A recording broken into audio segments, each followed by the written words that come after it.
Hello, and welcome to episode 1 of the Effortless Piano Teaching Series.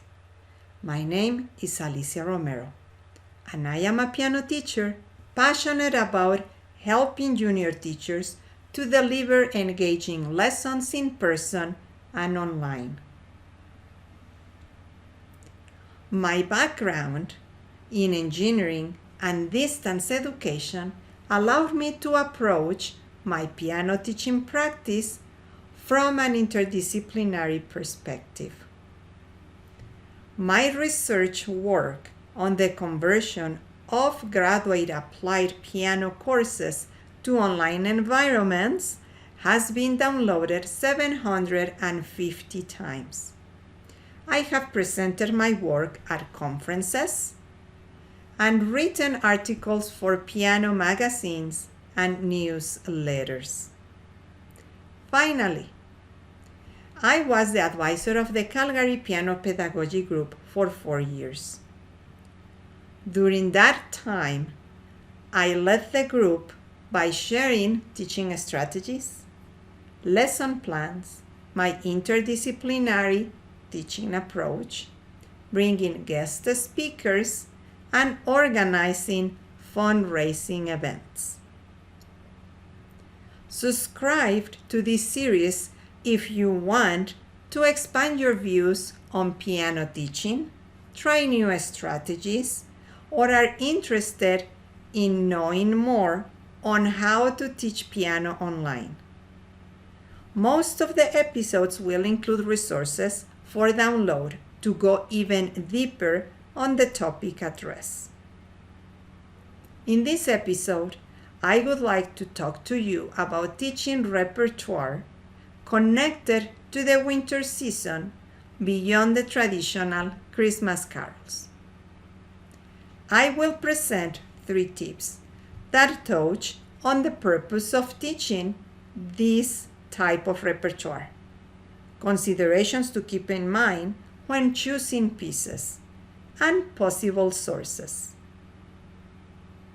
Click on the link in the description to download the winter repertoire list. Let's begin.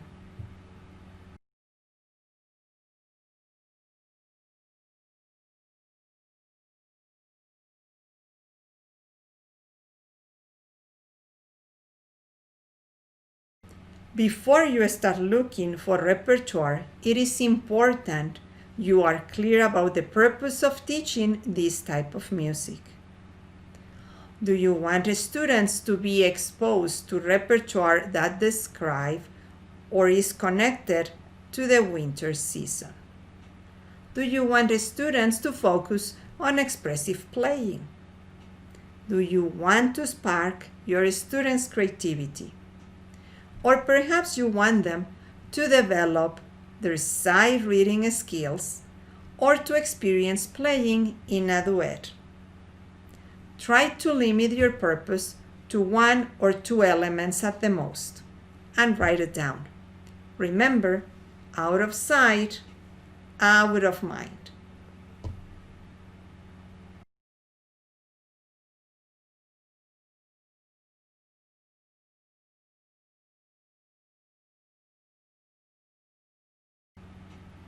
Once you have decided the purpose of teaching this type of repertoire, you need to define your selection criteria. The criteria are connected to your purpose and to practical considerations. When defining your teaching criteria, I suggest you keep in mind how many lessons you have left to teach the repertoire before the season loses its relevance. Choose pieces 1 or 2 levels below the current level of playing of your students. Look for repertoire which structure allows for expansion through improvisation, duet playing, composing or arranging, and keyboard skills such as transposition. aspects to consider on the practical side of your criteria are cost. Can you get a volume discount? Digital licensing options, and availability. How soon can you have the score in your hands?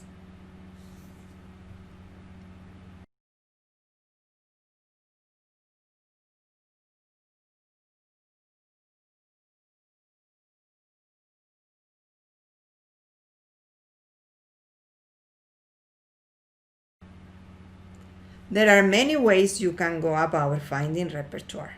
Here I suggest 4. 1.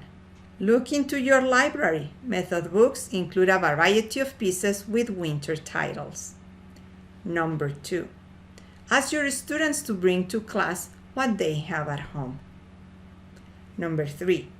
Look for websites that offer licenses to fit your studio's needs. One of them is composecreate.com by Wendy Stevens. Wendy offers a studio license. As stated in her website, this means that pieces with this license can be used for as many students as you directly teach. And number 4, look for a specific genre repertoire such as anime, classical, or gaming with a winter title. One website that offers gaming and anime music is MuseScore. After creating an account, you will be able to browse their catalog. In summary, to find a seasonal repertoire you can use year after year, you need first to define the purpose of teaching this repertoire.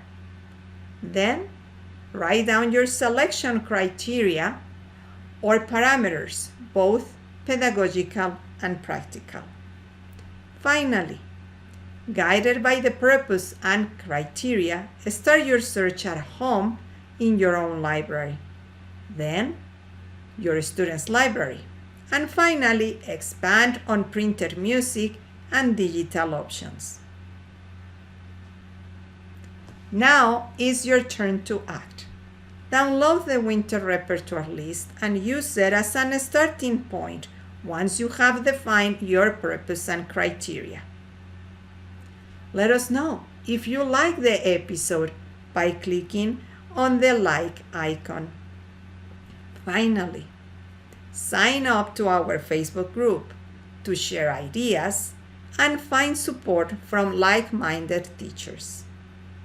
Well, that is all for this episode. Thank you and bye for now.